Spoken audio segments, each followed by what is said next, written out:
Good morning, children. After a long day, we are again meet for discussing and studying politics. So, last day we discussed and studied about the third chapter. Why do we need a parliament? And we detailedly discuss about that one, and we understand it. So, in that chapter, we discuss about how a national government select, how a parliament formed, parliament, how can we select a parliament members, all these things.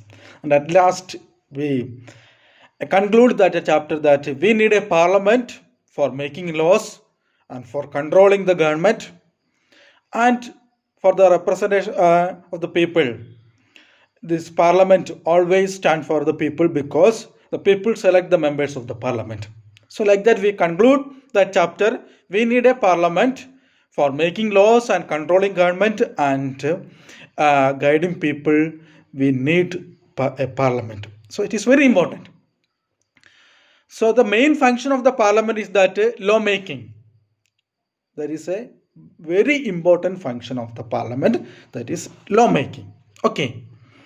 So today I am going to start a new lesson, that is fourth chapter from the politics. Chapter name Understanding Laws. Understanding Laws. In this chapter we can understand the different kinds of laws. You know about the laws because always you are obeying laws. The various laws. The school laws are there and the civil laws are there. So the civil laws need to obey all the citizens of India. So there are many civil laws are there. Okay, road laws and many kinds of important laws we are obeying.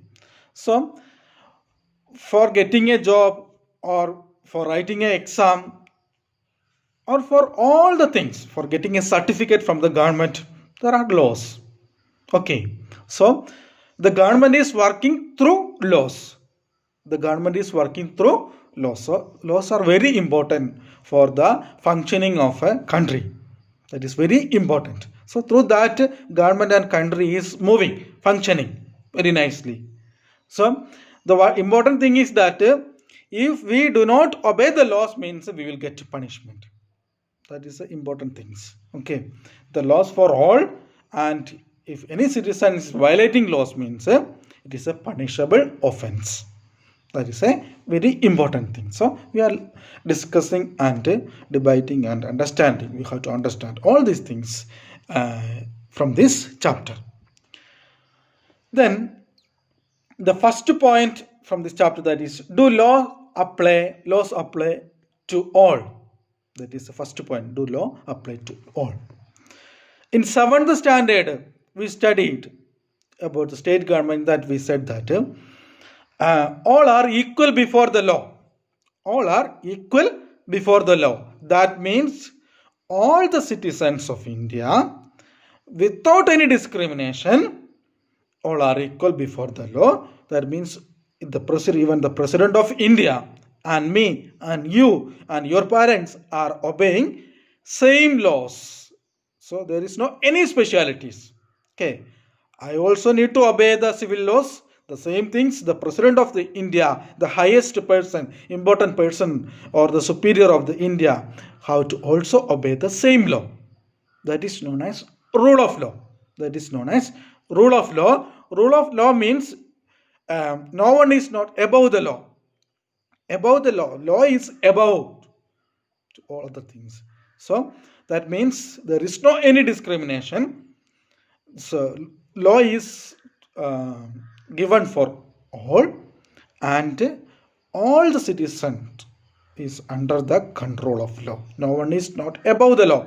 That means the important person, the president of the India, is not above the law. He is also under the control of law. I am also also under the control of the same law. That is the rule of law. Law is above, and not above the law, no one is not there. That is known as rule of law. Okay, so here one example is given, that is one government important officer is protecting his sons. He violated the laws and he was protected by. So that is a illegal, because everyone are equal before the law. Okay, the law cannot be discriminate between a person on the basis of the religion, caste, or gender. Okay, the law cannot be discriminate a person on the basis of religion or caste or their gender. The law cannot discriminate. It is not discriminating. Okay, so that is now it is not discriminating. We can study the history of these laws. So that time how this in the ancient period and British period the laws are discriminated. That also we are going to study. So now the law cannot be discriminated a person on the basis of their religion, caste, or gender. That is very important.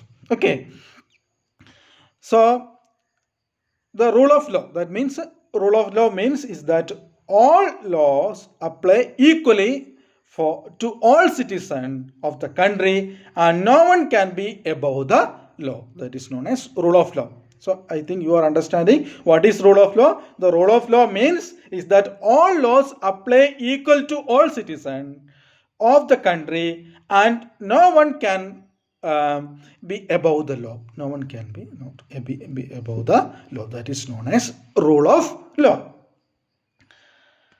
Any crime or violation of law has be specific punishment as well as, so that process is there through which the guilt of the person has to be established. So any violation of the laws, it can be punishable offense. Now, then in ancient India, there were innumerable and often overlapping laws. Okay, so in ancient India, that means there are many laws. Okay, for the different things. So there are many laws, and all these laws are not equal because